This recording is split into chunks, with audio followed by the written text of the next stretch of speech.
Paz do Senhor Jesus, amém? Cumprimento os irmãos da internet, com a paz do Senhor Jesus. Sejam muito bem-vindos, fiquem conosco até o final. Os irmãos podem se assentar. Irmãos, não é fácil, né? O pastor dá cada missão para a gente que só Jesus na causa, mas amém. Esse mês de setembro nós estamos na campanha de Filipenses, Colossenses e 1º e 2º Tessalonicenses. O texto que eu vou falar nessa noite está em Colossenses.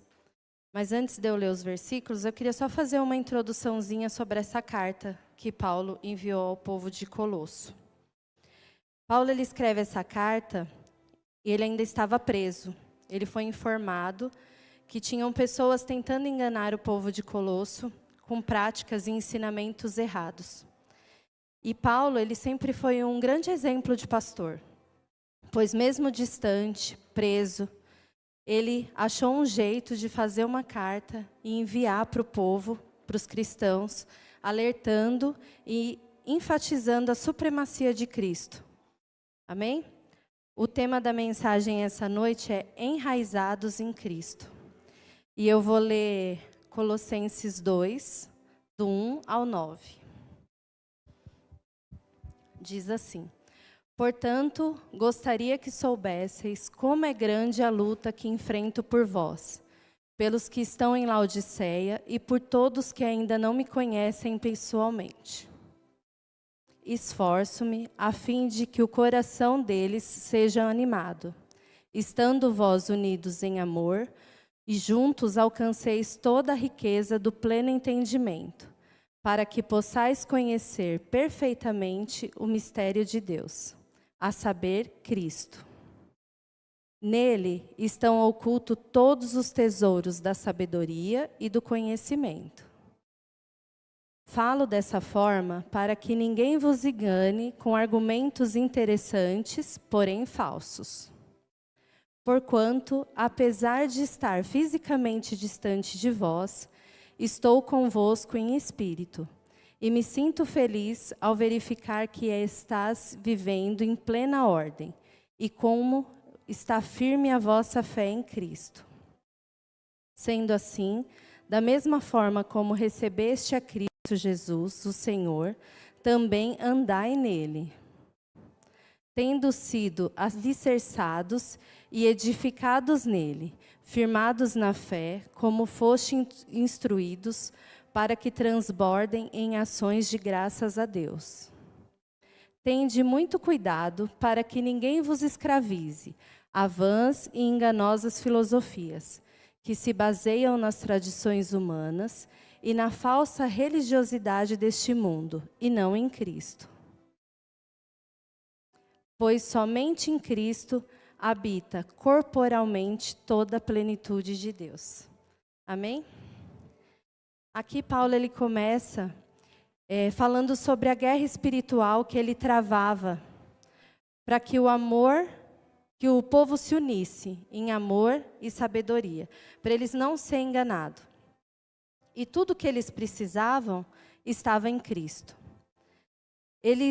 Esses mestres, eles utilizavam de palavras bonitas, persuasivas, mas com conteúdo enganoso, totalmente fora da direção de Deus. Algumas regras rígidas e até estavam cultuando anjos. E por isso o alerta: fiquem firmes em sabedoria, e dessa forma não serão levados por mentiras e terão Cristo como único e suficiente na vida de vocês. Atualmente, muitas pessoas estão em busca desse tipo de mensagem. Pessoas que estão por aí procurando só profecias, as palavras bonitas. Pessoas que, às vezes, a gente vê as igrejas lotadas, a internet cheia de palavra bonita, mas tudo para o nosso próprio ego. Não adianta nada a gente ouvir palavra que você é lindo, é perfeito, cheiroso, né? Que Deus te ama de qualquer forma, não importa o que você faça, que você vai ficar rico. se Cristo não for o centro da mensagem. É errado a gente ouvir uma palavra bonita? Não. Mas Cristo tem que ser o centro, né? É errado buscar a prosperidade? Querer ser mais próximo? Claro que não. Nós podemos buscar a prosperidade. Mas isso não pode ser o nosso foco. Não pode ser o principal propósito. O principal propósito das nossas vidas tem que ser estar firmados em Cristo. Porque tudo vem dele. Tudo é sobre ele e para ele. Amém? Ele é a nossa fé e o nosso conhecimento. As pessoas estão cada vez mais caindo nessas armadilhas espirituais. É filosofias humanas, porém vazia. Orgulho disfarçado de humildade. Pessoas querendo passar por cima da outra, falando que é por amor, em nome do amor.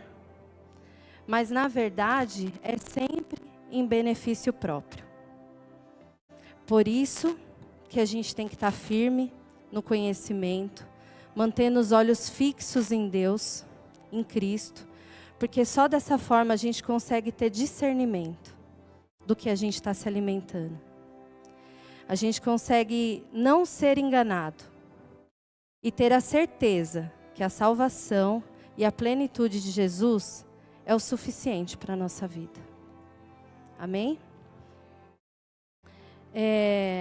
E tudo que a gente ouvir que venha diminuir o Senhor, que diminua Ele, a gente tem que rejeitar. Porque é que Ele cresça e eu diminua. E não ao contrário. Amém? A gente precisa ter uma profundidade espiritual. Assim como as raízes dão firmeza para a árvore, os alicerces dão sustentação para os edifícios, Cristo, Ele é fundamental na nossa vida. Se a gente está firme nele, nós somos inabaláveis. Amém? Nós passamos por muitas dificuldades, né? Muita, quem não? Pai amado, é muita dificuldade, é muita luta. E a Bíblia nos fala que no mundo nós teríamos aflições, né? Teve um momento da minha vida que foi uma das primeiras lutas, assim, das maiores que eu passei na minha vida, que foi quando eu tive o Gu. A minha gestação foi normal, tive uma gravidez tranquila, e no meio da gravidez eu descobri que meu sangue era O negativo. E para mim, fazia diferença nenhuma, né? Minha mãe sempre falou que era O positivo, mas eu descobri que era negativo. Aí, simples assim. E foi indo, a gestação toda. E quando o Gu nasceu, ele pegou a icterícia, que fica amarelinho, normal, tudo de boa também. Mas no momento do parto, o meu sangue tirou a imunidade do sangue dele. E ele não conseguia reagir ao banho de sol, pela incompatibilidade do nosso sangue. E ali ele ficou tentando, não conseguiu, foi para a UTI. Chegando na UTI, o médico veio com aquele monte de diagnóstico, falou que ele ia ficar lá entre 20 e 30 dias, que ia precisar trocar o sangue dele, porque ele não estava reagindo, que se ele sobrevivesse, ele ia ter retardo mental, ia ter problema na fala. E ali, irmãos, o meu mundo desabou. Eu fiquei devastada, fui para casa desesperada. Só que nós servimos a um Deus fiel, né? E por mais que a gente se abale, Ele nos sustenta, Ele nos fortalece. E aquilo que era para virar 20, 30 dias, foi 3 dias. E não precisou trocar o sangue dele. E hoje ele está aí, todo mundo vê, né? Forte, grande, fala pouquinho, né? Quase não gosta de falar. E tudo isso é para a honra e glória do nosso Deus, né? A gente passa por dificuldade, aqui a gente já viu vários testemunhos, a irmã Elaine, a irmã Poli, o pastor Álvaro, receberam vários diagnósticos, mas firmados em Cristo e venceram. Amém? Recentemente eu fui demitida da empresa que eu trabalhava há 22 anos. E eu sempre pensava assim, meu Deus, não posso ficar desempregada, né? Mas quando veio a notícia, Deus colocou uma paz tão grande no meu coração, e até hoje eu estou em paz, e isso não tem explicação. É só Deus. É só esse Deus que a gente serve. Se a gente pôr Ele no centro de tudo, não tem como dar errado. Como diz em Filipenses 4:13, tudo posso naquele que me fortalece. Amém? Na Bíblia, nós encontramos vários versículos que comparam a nossa vida espiritual com árvores. Exemplos de crescimento, de força, de ter frutos, né, dar frutos. Em Salmos 92, 12 e 13, fala sobre você ter uma intimidade, uma vida de intimidade e comunhão com Deus. O justo, que ao ser plantado na casa do Senhor, florescerá e crescerá como a palmeira e o cedro do Líbano. Na versão que a gente leu aqui no texto de Colossenses, o versículo 7, ele está falando que devemos estar alicerçados e edificados.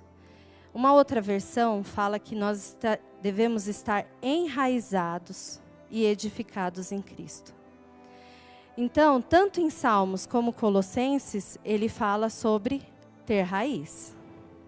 Em Salmos fala, se você estiver plantado na casa do Senhor, você vai crescer, frutificar e florescer. Em Colossenses, se você estiver enraizado em Cristo, você vai ser fortificado, né? E daí eu fui ver o significado das raízes dessas árvores, citadas em Salmos. E o Google diz assim, sobre a raiz da palmeira. Ela é forte, resistente. Apesar de fina, elas vão se entrelaçando e formam um tipo de rede debaixo do solo. E daí eu fiquei lembrando desses documentários que passam de tempestade, furacão, tsunami. E daí você vê tudo devastado, tudo destruído. Mas sempre tem umas palmeiras ali de pé, né? E eu imagino no meio da tempestade ali, ela enverga, dá aquela envergada e ó, né? Porque a raiz dela está fortalecida. Amém? E me fez lembrar do versículo 2 que a gente leu. Para estarmos unidos em amor e em conhecimento. Pois as raízes das palmeiras, mesmo sendo finas, elas vão se unindo, se entrelaçando e ficam fortes. A minha família passou por uma situação, há uns anos atrás. Nós tínhamos um restaurante, muita gente aqui conhece, que era eu, o Tô, a Cris e o Kiko. E na época a Cris e o Kiko congregavam aqui na igreja, e eu e o Tô não. A gente estava por aí, vagando nas igrejas, né, pastor? Não estava querendo compromisso, estava por aí andando. E a gente já conhecia o pastor e a pastora, mas não estava congregando aqui. E a CAC foi crescendo, a gente conseguiu contratos com algumas empresas para distribuir marmitex, tudo certinho. Aí meu marido e meu cunhado tiveram uma brilhante ideia de instalar um forno lá no restaurante para agilizar, né? Não, vamos movimentar isso aqui. E eles, como engenheiros, técnicos de segurança formados, instalaram o gás. De repente, no dia que a gente vai usar, explode tudo. Explodiu o bujão, teve um início de incêndio. E, graças a Deus, a Cris, minha sogra, as meninas que estavam lá dentro, não aconteceu nada. Estragou muita coisa, o forno, fogão, geladeira, panela, teto, tudo. mas nós vimos o cuidado de Deus com as meninas e com o prédio em si, que não foi comprometido, né? Pela explosão que teve, podia ser comprometido. Mas apesar de todo esse livramento, o que mais me chamou a atenção, o que mais ficou no meu coração, foi que quando aconteceu tudo, eu, o Tô e o Kiko chegamos junto. E daí já estava lá o pastor e a pastora, que chegaram até antes dos bombeiros, lá, para prestar um apoio. E depois a gente precisou limpar tudo, arrumar tudo, e alguns irmãos aqui da igreja se uniram para nos ajudar. A Gé, o Danilo, o Gu, mesmo sem conhecer, eu e o Tô foram lá, ajudaram a limpar tudo, tirar tudo. E isso, irmãos, mostra a união. E é lógico que, primeiramente, a Deus a gente conseguiu se reerguer, se restabelecer, mas a união que a gente teve fez toda a diferença.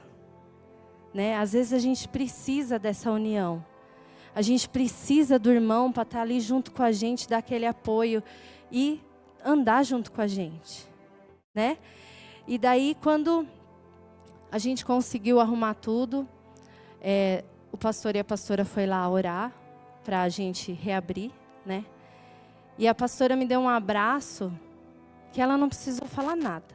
Ela só me abraçou. E naquele abraço, eu senti assim, vai dar tudo certo. Tá tudo bem. Passou, aí eu olhei pro Tô e falei assim, a gente precisa disso. A gente precisa dessa união. A gente precisa estar dentro de um corpo. E daí foi aí que a gente tomou essa decisão de estar vindo para cá, porque é muito importante, irmãos, a gente ter essa união, a gente ter esse respaldo, né? E outra raiz que fala lá em Salmos é a raiz do cedro do Líbano. E no Google diz assim, que elas são profundas, extensas, robustas, o que dá grande estabilidade e resistência a ventos e a terrenos difíceis. Eles buscam águas, não dependendo somente da chuva, e conseguem contornar ou abraçar rochas e se firmar para continuar o crescimento. E eu achei tão lindo a raiz dessa árvore, porque ela cresce e ela não fica esperando a água da chuva para se alimentar. Ela busca água. Ela vai lá buscar água para se alimentar. E quem que é a fonte de água viva? Jesus. E nós devemos buscar constantemente a água viva, que é Jesus. Nós temos que buscar a cada dia mais. Não adianta cruzar os braços e ficar esperando. Senhor, manda chuva. Senhor, manda oração. Não, nós temos que buscar o alimento para o nosso crescimento. E outra parte que me chamou a atenção é que ela encontra a rocha e ela abraça a rocha para se firmar e crescer mais. E quem é a nossa pedra angular? Quem é a rocha que nos sustenta? É Jesus Cristo. Então que nós possamos estar envolvidos nessa rocha. Amém? Muitas pessoas aceitam a Jesus, vão na igreja e para por ali. Já tá bom. Eu estou indo na igreja, eu aceitei Jesus, tá tudo certo. Mas não se aprofundam na palavra de Deus. E daí não cria raiz. Fica sem profundidade espiritual. E daí qualquer coisinha que acontece é arrancado da presença de Deus. E assim é a nossa vida, irmãos. Nós não podemos nos alimentar de qualquer adubo. Desses artificiais que o mundo está oferecendo aí de monte pra gente. Nós precisamos nos alimentar da palavra de Deus. E as nossas raízes vão se fortalecendo. E pode vir a tempestade, pode vir o deserto, pode vir a dificuldade, que nós não seremos abalados, nós não seremos enganados, amém? E principalmente, nada nos tira da presença de Deus, amém? Irmãos, essa é a palavra que Deus colocou no meu coração, que nós possamos a cada dia mais ser parecido com o cedro do Líbano, nos alimentar mais e mais da água viva e nos fortalecer na rocha, que é Jesus Cristo, amém?